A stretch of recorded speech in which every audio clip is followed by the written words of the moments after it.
पिण्याच्या पाण्यासाठी शेतशिवार फुलवण्यासाठी मराठवाड्याच्या गोदावरी नदीवरच्या जायकवाडी म्हणजेच नाथसागर धरणावर अवलंबून आहे, त्यात अवघं 5% पाणी उरलं आहे।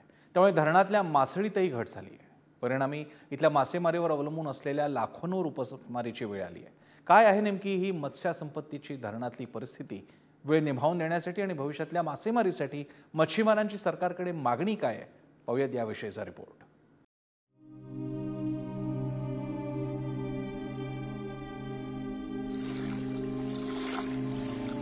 सकाळी 6 वाजल्यापासून गेलेलो, आत्ताशी बाहेर आलो, एक चिंगडी लागली नाही तर आम्हाला फक्त एकच मासा निघाला एवढासा, कारण की अख्ख्या धरणात मासेच राहिलेले नाही धरणात। नाही वापरणार सध्या परिस्थिती बेकार आहे। ही व्यथा आहे जायकवाडी म्हणजेच नाथसागर धरण क्षेत्रात मासेमारी करून उदरनिर्वाह करणाऱ्या मच्छीमारांची। 60 किलोमीटर लांब आणि 10 किलोमीटर रुंद इतकं क्षेत्र व्यापणारा नाथसागर 102 TMC पाणी साठवण क्षमता असलेल्या धरणामुळे मराठवाड्यातील 2,40,000 हेक्टर शेती ओलिताखाली आली आहे। एकदा जर हे धरण पूर्ण भरलं तर त्यातल्या पाण्यावरती 2 वर्ष शेती जगते आणि आसपासच्या गावांची तहान 4 वर्ष सहज भागते। मात्र मागच्या वर्षी मान्सूनने पाठ फिरवली। कडाकाच्या उन्हामुळे झपाट्याने पाणी साठा कमी होऊ लागला, त्यामुळे पाणी टंचाईच्या झळा बसू लागल्या। अवघं 5% पाणी धरणामध्ये उरलंय। जिथं पाणी साठा साठलाय तिथं मासे तरी कुठून असणार? घरातली चूल कशी पेटणार हा प्रश्न मासेमारीवर उदरनिर्वाह करणाऱ्या कुटुंबासमोर उभा ठाकलाय। सध्या आपण आहोत मराठवाड्यातला तहान भागवणारा एकमेव सर्वात मोठा मातीचा धरण जायकवाडी धरणामध्ये। आपण पाहू शकतात की हा धरण आहे, मात्र आता सध्या हा धरण 5%वर आलेला आहे याचा पाणी साठा। आपण जर पाहिलं तर दुष्काळाच्या झळा सर्वांनाच सोसाव्या लागत आहेत। मात्र दुसरी एक बाजू या धरणाची अशी आहे की या धरणाच्या मासेमारीवरती तब्बल 2 ते 2.5 लाख मासेमार हे अवलंबून आहेत आणि आज घडीला या धरणामधला पाणी साठा कमी झाल्यामुळे यातला जो माशांचा बी आहे तो जवळपास संपुष्टात आलेला आहे। त्यामुळे 2 लाख मासेमार उपासमारीची वेळ आता त्यांच्याकडे आलेली आहे। आत्ताच या धरणामधून हे लोक या ठिकाणी मासेमारी करून आलेले आहे। आपण त्यांच्याकडं जाणून घेऊया नेमकं किती मासे त्यांना लागलेले आहेत, कारण की भयंकर परिस्थिती सध्या निर्माण झालेली आहे। दादा, काय नाव तुमचं? विशाल पटाडे। काय परिस्थिती आहे धरणाची? लई बेकार परिस्थिती, मासे लागत नाही। सकाळी 6 वाजल्यापासून गेलेलो, तर आत्ताशी बाहेर आलो, एक चिंगडी लागली नाही तर मला। तर या 1 ते 1.5 महिना झाला मला, तर आत्ता लोक पूर्ण पैसा उडून गेलो दवाखान्यात, त्याच्यात खाण्यापिण्यात।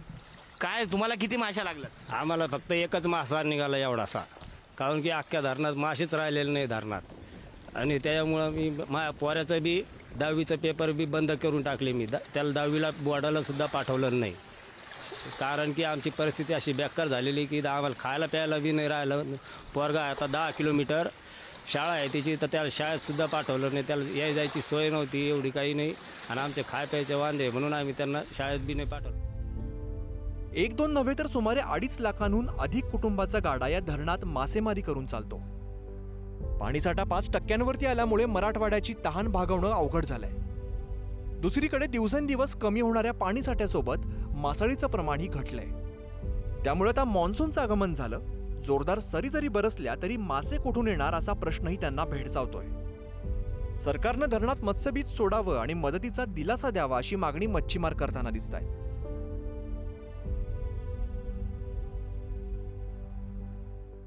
संभाजीनगर जिल्हा आणि नगर जिल्हा जायकवाडी जलाशयावर जवळपास 25,000 कुटुंब मासेमारी करून पारंपरिक पद्धतीने आपली उपजीविका भागवितात।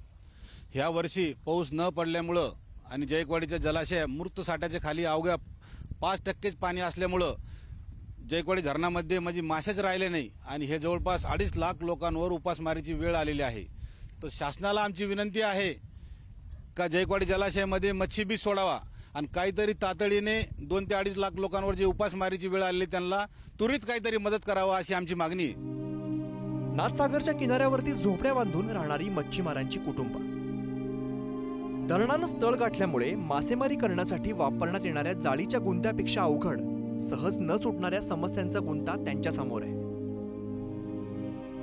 नाही वापरणार सध्या, परिस्थिती बेकार आहे। परिस्थिती बेकार आहे का सांग. काहीतरी हे व्हायला पाहिजे नव्हता. दुष्काळीच्या झडांमुळे अवकाळीच्या फटक्यामुळे अनेक शेतकऱ्यांचं नुकसान झालंय. सरकारी मदतीच्या घोषणा झाल्या, आश्वासनं देण्यात आली. मदतीसाठी कचेऱ्यांमध्ये खेटा लावून जोडे झिजले, मात्र पदरी काय पडलं हे अवघ्या महाराष्ट्रातल्या बळीराजालाच ठाऊक. त्यांच्यासारखं संकट या मच्छीमारांवर सुद्धा कोसळलंय. पोटाला 2 घास सुखाचे मिळावेत इतकीच माफक अपेक्षा यांची. ऋतुचक्राच्या नियमाप्रमाणे आसमानीचा मूड बदलताना दिसतोय. लवकरच तो धोधो बरसेल, पण त्याच वेळी सुलतानीनं सुद्धा मनावर घेतलं तर ही वेळ मारून नेणं या समस्येतून बाहेर पडण्याचा मार्ग सर्व मच्छीमारांना सहज सापडेल. संभाजीनगरहून सचिन जिरेसह रशीद इनामदार, पुढारी न्यूज.